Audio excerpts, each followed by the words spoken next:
Déjenme contarles esta historia. Hace poco fui al médico acompañando a una buena amiga. Esta amiga me dijo, quiero que me acompañes al médico porque quiero que me ayudes a plantearle al médico mi problema. Y como tú eres médico, pues también quiero que escuches lo que él me va a decir para que luego me lo expliques a mí si es que algo a mí se me pasa por encima. Eso es algo que yo muchas veces he hecho con familiares y amigos porque entiendo el valor de ir a un médico con alguien que también sepa un poquito más de eso, porque a veces se hacen las preguntas que uno no hace por ignorancia y a veces ayuda a tener dos versiones de lo que uno escuchó. La versión del médico y la versión del amigo de uno que fue con uno. O sea que en muchos casos, en muchos consultorios se acepta que el paciente venga con un acompañante, ¿no? Y entonces fui a prestarle esa asistencia y me llamó mucho la atención porque cuando empezó a hablar, a presentar su caso, literalmente lo presentó de una manera tan detallada, tan abrumadora, tan rica en detalles y tan confusa que ni el doctor ni yo entendimos lo que dijo. Y me hizo reflexionar sobre la tremenda importancia que hoy día tiene saberle echar el cuento al médico al cual uno va.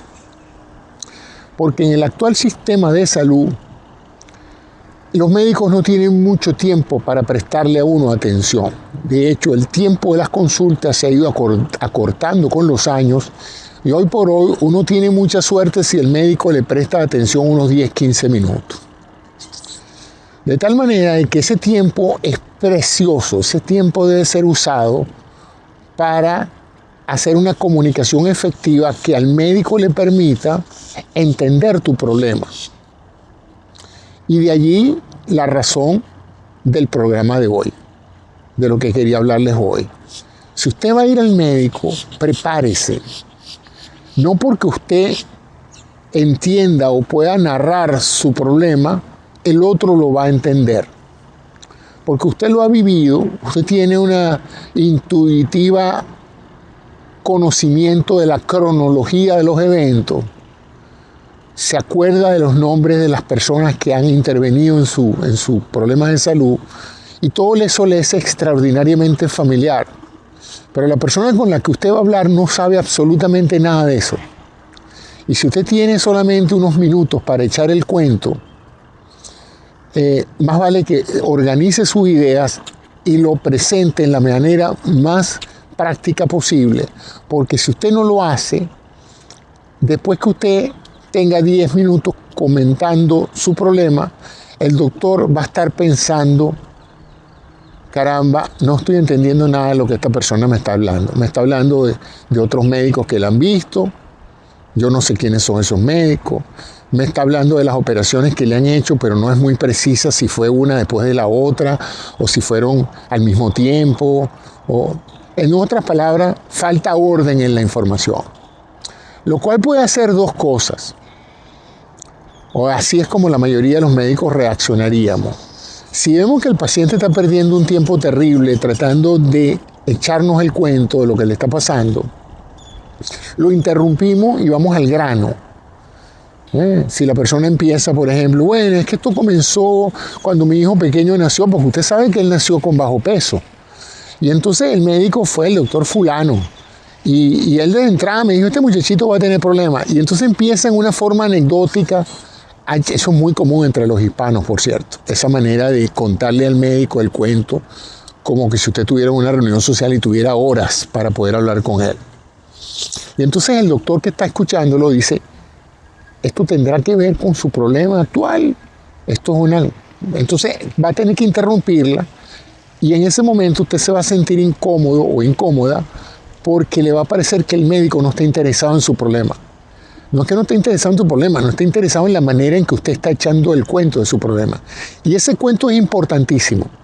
El relato que hace el paciente de su problema es esencial para que el doctor entienda el problema actual, los antecedentes y qué es lo que se espera que él vaya a hacer al respecto. Y en ese sentido, entonces, yo les recomiendo a ustedes que antes de ir al médico se sienten papel y lápiz.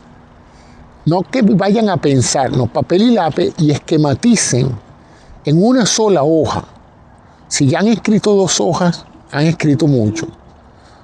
Una narrativa concreta de lo que llamaríamos la enfermedad actual, el problema actual, tratando de evitar anécdotas, conexiones, aspectos innecesarios. Si son importantes para entender su problema, el doctor tarde o temprano se lo va a preguntar. Pero si no, no apabulle al médico con una cantidad de datos que para usted son importantes, que usted lo siente como una catarsis, pero que para el doctor no lo ayudan, y lejos de ayudarlo a entender su problema, lo que hacen es confundirlo más, o que él se aburra, o que él se ponga a pensar, esta paciente o este paciente no sé de qué me está hablando, no sé qué es lo que él pretende, vino aquí por una consulta y me está hablando de sus hijos y me está hablando de muchas cosas. En la medicina tradicional que yo estudié, esa conversación del paciente era sumamente útil, porque ayudaba al médico a entender un poquito la problemática integral del paciente. El cuadro familiar, los conflictos, tiene problemas con los hijos, tiene problemas con el marido, toda esa información valiosísima. Esa era en la medicina tradicional donde el doctor, si consideraba importante escuchar todo eso, se sentaba y lo hacía, y que los otros médicos y que los otros pacientes afuera en la consulta esperaran. Es más, yo creo que de ahí viene la palabra paciente, porque se necesita ser muy paciente para ir al médico. Porque todos los que vivimos esa época recordamos que teníamos una cita a las 10 de la mañana y eran las 11:30 y no había salido el paciente que estaba en el consultorio. Y uno impacientado decía, bueno, pero ya llevan 1 hora y media de atraso, ¿será que este doctor no me va a ver? Bueno, esos días de esa medicina se acabaron. Hoy la medicina, la cita de las 9:45 es a las 9:45 y a las 9:55 lo están despachando, porque hay otro que tiene cita a las 9:55. Entonces, eso hace que en la consulta moderna los médicos traten 2 cosas. Primero, de tener tantos antecedentes sobre usted registrados previamente vía una página web donde usted le preguntan de todo, pero en forma organizada e itemizada, ítem por ítem, ¿no? Sus antecedentes familiares, sus antecedentes personales, sus cuántos hijos tuvo, si tuvo cesárea, si no tuvo cesárea. Toda esa información no es necesaria que usted se la cuente al médico, usted se la cuenta al sistema. Esa información es registrada en el sistema para que el médico a posteriori, si la considera de interés, se familiarice con ella, pero que la consulta sea lo más rápida posible. La consulta es sobre su enfermedad actual. Usted puede considerar que los antecedentes son importantes, y ciertamente lo son en algunos casos. Pero en este mundo del tiempo es dinero, y que al doctor lo están evaluando por el tiempo que pasa haciéndole consulta a usted, porque mientras usted está siendo visto y atendido a su satisfacción, hay 10 pacientes afuera impacientados quejándose de que el sistema no sirve y que el médico no es un hombre puntual. Entonces usted comprenderá las tremendas dificultades que tiene el médico moderno de satisfacer las expectativas de atención de un paciente junto con las exigencias de los otros pacientes que están esperando por su atención. No es fácil, es complejo. Algunas profesiones se pueden dar el lujo de ser expeditos, otras no. El caso que a mí siempre me ha llamado la atención son los psiquiatras. Los psiquiatras tienen fama de, bueno, yo no sé, porque yo nunca he ido a un psiquiatra, ¿no? Pero hay esa imagen de que cuando el psiquiatra, uno entra a la consulta con el psiquiatra, él le da un reloj, lo activa, y eso significa que la consulta está empezando. Y cuando ese reloj llegue al término de la consulta, sea media hora o 1 hora, el psiquiatra lo corta, esté usted donde esté. No sé, esa es la fama que tiene ese reloj, de que el psiquiatra, justo cuando usted está en el apogeo de su problema, él le dice, lamento amigo, el tiempo ha terminado, esto lo dejaremos para la próxima, la próxima sesión. Afortunadamente, si eso es verdad o no, no lo sé. Como dije, no sé cómo están operando ahorita los psiquiatras, pero ciertamente los que yo he visto trabajar por telemedicina o telepsiquiatría, si se puede llamar así, o telepsicología, son así, son rígidos con el tiempo, porque saben muy bien también que si no regularizan eso, el paciente puede pasar horas o días hablando sobre su problema. Pero los médicos clínicos en general tienden a ser más laxos en ese sentido, porque se espera que ellos resuelvan el problema en la consulta. No se espera que ningún terapeuta resuelva el problema en una consulta, pero en los médicos sí. La gente va al médico, tiene un dolor, él aspira a salir de allí con un plan de acción que le quite el dolor, o un diagnóstico, o que lo lleven a cirugía, lo que sea. Entonces, esto es interesante porque les pido entonces que organicen su idea, registren en un papel, preferiblemente la cronología del problema actual, no la cronología de su vida. No cuando le sacaron las amígdalas a los 6 años y los problemas que tuvo a los 18. No. Simplemente la cronología del problema actual, si ha tenido, por ejemplo, importantes cirugías anteriores y tiene tiempo, menciónala, pero probablemente no tenga ninguna injerencia que usted se rompió un brazo a los 14 años, a menos que el problema sea del brazo ahora, ¿no? Entonces, eso es importante. Póngalo cronológicamente. Y tiene que, como una bullet points, como dicen ahora, ¿no? En forma de burbujas. La primera es cuando comenzó el problema actual, los síntomas y signos que sintió. Un signo es algo que cualquiera puede objetivizar. Por ejemplo, la fiebre. Eso es un signo porque usted puede medirse la temperatura y saber si tiene fiebre. Un síntoma es el dolor. El dolor es un síntoma porque a pesar de que usted puede decir yo tengo dolor, nadie puede saber si usted tiene dolor sino usted. No hay un dolorómetro, no hay una forma de medir el dolor. Entonces probablemente lo más que puede hacer un médico es decirle de la escala del 1 al 10, siendo el 10 el dolor más fuerte que usted haya tenido en su vida, ¿qué tan intenso es este dolor? Y uno dice, bueno, este dolor es como un 5 o un 6. Pero es una medida arbitraria de comparación que solo sirve para uno mismo, no sirve para más nadie, ¿no? Entonces, técnicamente hablando, es importante que usted describa entonces la fecha. Anote ahí fecha. El 10 de noviembre del año pasado me comenzó un dolor. Ok, perfecto. ¿Otro elemento asociado al dolor? No, ninguno más. Ajá. ¿Qué hizo usted ese día? Bueno, ¿qué se tomó? ¿Tomó una medicina o no tomó ninguna medicina? ¿Con quién consultó? Si consultó con alguien, ¿y qué le dijo esa persona? Ya está. Ese incidente ha estado documentado. Luego va al próximo, y al próximo hasta llegar al actual. Usualmente, usted debe tener entonces 4 párrafos, ¿no? Usualmente eso se puede hacer en 2 o 3 párrafos. A menos que sea algo agudo, que sea un solo párrafo. Doctor, yo estaba bien hasta hace 3 días y desde hace 3 días estoy vomitando, estoy mareado, estoy sudando mucho y me siento muy mal. Eso en una sola descripción tiene, ¿no? Pero entonces vaya al grano, porque como le dije, en las consultas médicas actuales es importantísimo tomar ventaja del poco tiempo que los médicos le van a dedicar a uno. Adicionalmente a lo que les estoy diciendo, y es importante también, es que usted evite la parte anecdótica. La gran mayoría de los pacientes, y sobre todo los hispanos, nos gustan mucho las anécdotas, los cuentos, las referencias personales. Y hablé con mi esposo, y mi esposo me dijo, y entonces mi cuñado llamó, y usted sabe, doctor, que mi cuñado, él sabe de eso. El doctor no le interesa nada de eso.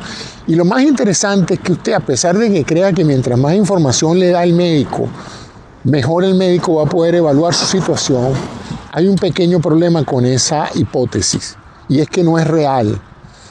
A mayor información, la gente debería tomar mejores decisiones. Pero por encima de cierto nivel, más información lo que hace es confundir, porque atosiga, abruma, hace que las personas se pierdan en una minucia de datos que no son relevantes y la persona no concrete eso. Y el problema es que el tiempo está corriendo Y si usted no aprovecha esos minutos esenciales para escribirle al médico la información necesaria para que él tome ventaja de eso, el médico se va a ir por la vía rápida. Es decir, él va a tomar una percepción rápida, porque acuérdense que él sí está pendiente del tiempo. Él sí sabe que tiene otro paciente, 10 pacientes afuera que están esperando que usted salga para entrar, y por lo tanto él va a tratar de concentrarse lo menos posible en prolongar el tiempo. Y esa es la razón por la cual ahorita hay mucha frustración en los pacientes con la actitud de los médicos. Dice que ya no hay forma de que te vean, ya no te examinan. Es verdad, ya no examinan. Y no examinan porque ellos han delegado eso en enfermeras o en técnicos que son los que lo examinan a las personas. Porque en el moderno sistema de salud se considera que tener un médico examinando físicamente al paciente es una pérdida de tiempo, cuando ese examen, que es una acumulación de datos, puede hacerlo perfectamente un profesional no tan calificado. O sea, tener un médico tocando los pulsos, midiendo la presión arterial, auscultando los pulmones, eso modernamente no pareciera representar ninguna ventaja grande a la hora de diagnosticar una neumonía o muchas otras cosas. ¿Por qué? Bueno, porque en el sistema actual, un sistema tecnológicamente muy intenso en la utilización de recursos, si el médico huele o de alguna manera el cuadro sugiere una neumonía, le van a hacer una radiografía de tórax y una tomografía computada, y eso va a decidir si es una neumonía o no. Entonces, auscultarlo, sentarse 10, 15 minutos a escuchar los ruidos del corazón no tiene mucho sentido, porque si se presume una cardiopatía o una neumopatía, una enfermedad pulmonar, de todo modo va a haber que hacer esos exámenes, y esos exámenes van a ser mucho más precisos, mucho más contundentes que un médico tratando de hacer el diagnóstico con lo que está oyendo con el estetoscopio.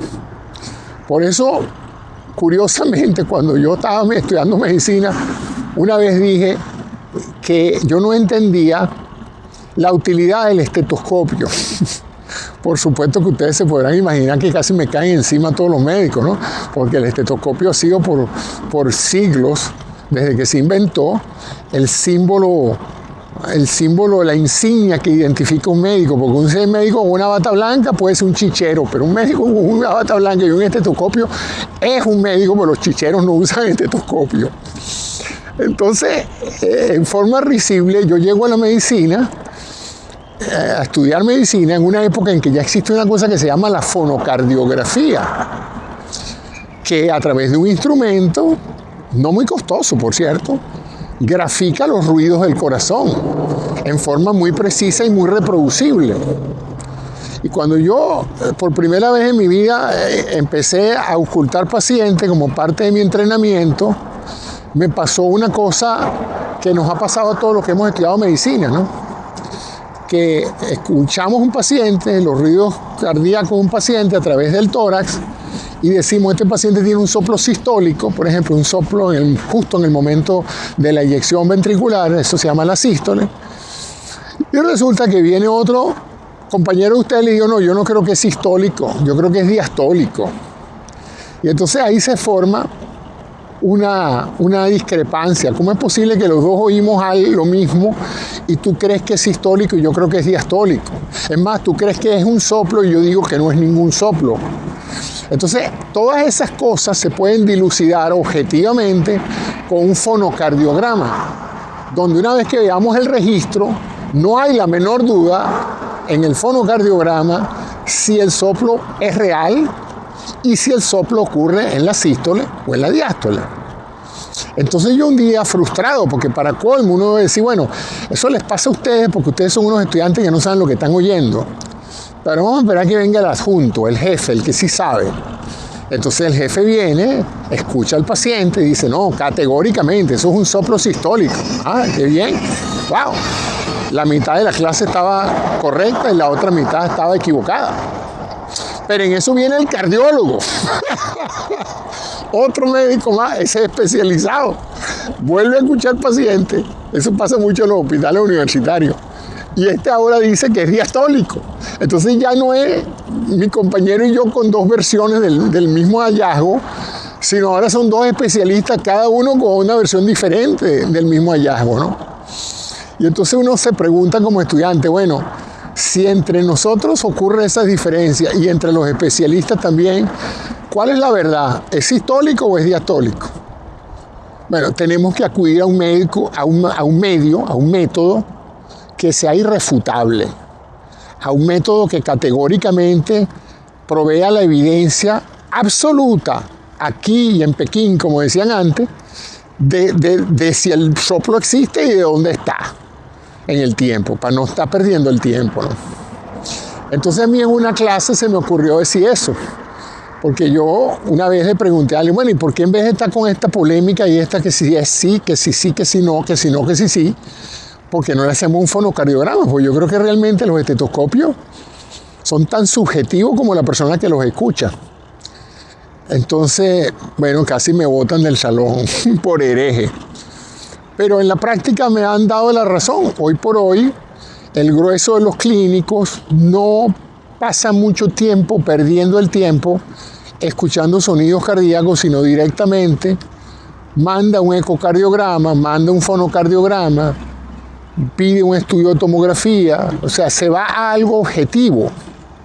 Y la razón es muy sencilla. Si acontece un problema con el paciente y ese paciente mete una demanda porque el doctor se equivocó, cuando le pregunten al doctor, doctor, ¿usted por qué no hizo un ecocardiograma? No, porque yo escuché y yo no escuché ningún sonido valvular allí que sugiriera una valvulopatía. Doctor, usted se planteó la posibilidad de que su estetoscopio estuviera tapado o de que usted ese día no tuviera un buen oído. Entonces ahora, para protección médico-legal, los médicos tratan en lo posible de utilizar la mayor cantidad de recursos objetivos para manejar un caso, precisamente para no encontrarse más adelante con que les den en la sentencia de que fueron ineptos por no haber usado recursos existentes para resolver el problema, sino por haberse confiado en su experiencia o en su veteranía, ¿no? Entonces, fíjense cómo ha ido cambiando la medicina, y esa es la razón por la cual hoy por hoy muchas veces se ignora algo importantísimo, como es el examen físico. Para los médicos que nos formamos centrándonos en la habilidad de un buen examen físico, resulta chocante ir al médico con un problema de rodilla y que el médico no lo evalúe a uno de la rodilla. Simplemente le toca aquí, le toca allá. Algunos hacen la pantomima de tocarle los reflejos y levanta la pierna y no la levante, pero en la práctica, sea lo que sea y pase lo que pase, a usted le van a mandar una radiografía o una tomografía de la rodilla. Eso no se preocupe, porque eso lo van a mandar. Y ante esa información el doctor dice, bueno, ¿para qué yo voy a sentarme a darle vuelta a esto si yo de todo modo, a mí un profesional independiente como es el radiólogo me va a describir exactamente cómo están los ligamentos, cómo están los meniscos, etc.? A veces hay discrepancias entre los hallazgos de imágenes y los hallazgos del examen físico, pero también sería irresponsable manejar un problema de rodilla sin pedir un estudio de diagnóstico por imagen. Entonces fíjense cómo ha cambiado la medicina. Entonces, corolario de estas conversaciones de movimiento de hoy es, si va al médico, organice su información, prepare una historia concisa de los eventos que lo llevaron a la consulta, tenga a mano los medicamentos que está tomando, organice los nombres y los diagnósticos que se le han hecho en forma cronológica para que el médico entienda su problema lo más rápido posible, cosa de que pueda dedicar el resto de la consulta a su problemática actual. Porque agotarlo consulta hablando del pasado no resuelve mucho el problema actual. Y sería muy triste que el doctor lo dejara ir pidiéndole una cantidad de exámenes, pero totalmente desconociendo la naturaleza del caso, porque usted no tuvo tiempo de explicarle toda su problemática, porque perdió el tiempo hablando de cómo su cuñado lo encontró el día que lo sacó de la habitación con un gran dolor de espalda. O sea, ese es el tipo de cosas que es mi recomendación. Lo he visto, he estado de los dos lados de la barrera, he sido el médico que le echan el cuento larguísimo, he sido el paciente que trata de hacer el cuento y me corta el doctor porque lo que estoy diciendo no es relevante. Yo soy muy narrativo también, o sea que no vayan a creer que yo soy precisamente muy ahorrativo en palabras. Yo soy de los que echa cuentos largos. O sea que yo también me he vuelto más organizado a la hora de ir a mi médico porque entiendo que ese tiempo es precioso y que yo no puedo sentarme a impresionar al médico con la historia de mi vida, porque no solamente a él no le interesa, sino encima de todo eso, eso no lo ayuda a resolver mi problema. Entonces ese es el comentario que quería hacer y eso da por terminada el paseo de hoy, aunque lo más probable es que ahorita, como tengo que seguir pedaleando, se me ocurra otro tópico de conversación, pero eso era lo que quería dejar con ustedes en esta parte del programa. De repente hago una segunda parte del programa de otro tema, pero por ahora ese era. Entonces, de nuevo, concluyendo, José, concluye. Esa crítica me la han hecho. Hablas mucho, pero no concreto. Si va al médico, prepara una historia corta que resume en forma concisa los aspectos más importantes de su problema actual para que no pierda tiempo en la consulta. Ahí está. Se los he podido decir en 20 segundos, pero ya ustedes me conocen. Ustedes saben que a mí me gusta hablar. Así que bueno, hoy han sido víctimas una vez más de las conversaciones en movimiento. Gracias por su atención. El sol está pegando fuerte, pero eso es bueno para la producción de la vitamina D y para activar una serie de procesos no muy bien conocidos que reparan tejidos y que le mantienen a uno el estado de ánimo y la salud mental. Salir a espacios abiertos, respirar aire puro, contaminado por los carros que me están pasando a mi alrededor, eso es mejor que estar metido en la casa con aire acondicionado todo el tiempo, respirando el aire reciclado, pasado por un filtro que probablemente está sucio. Así es que bueno, ok, ese es el final de hoy. Hasta un próximo episodio, amigos, y muchas gracias. Buenas noticias, parece que YouTube por fin se está dando cuenta de que mi canal se está viendo un poquito más. Así es que les agradezco muchísimo si se suscriben, si se lo envían a un amigo, aunque sea con una mala recomendación, mandan el enlace y le dicen, trata de no ver a este tipo. Eso funciona, lo más probable es que su amigo se meta en el canal a ver porque le dicen que no lo vea. Pero bueno, si la recomendación es buena o es mala, es importante que me la hagan llegar y eso me ayuda mucho a sentirme estimulado a seguir en estas conversaciones en movimiento. Gracias y hasta una próxima oportunidad.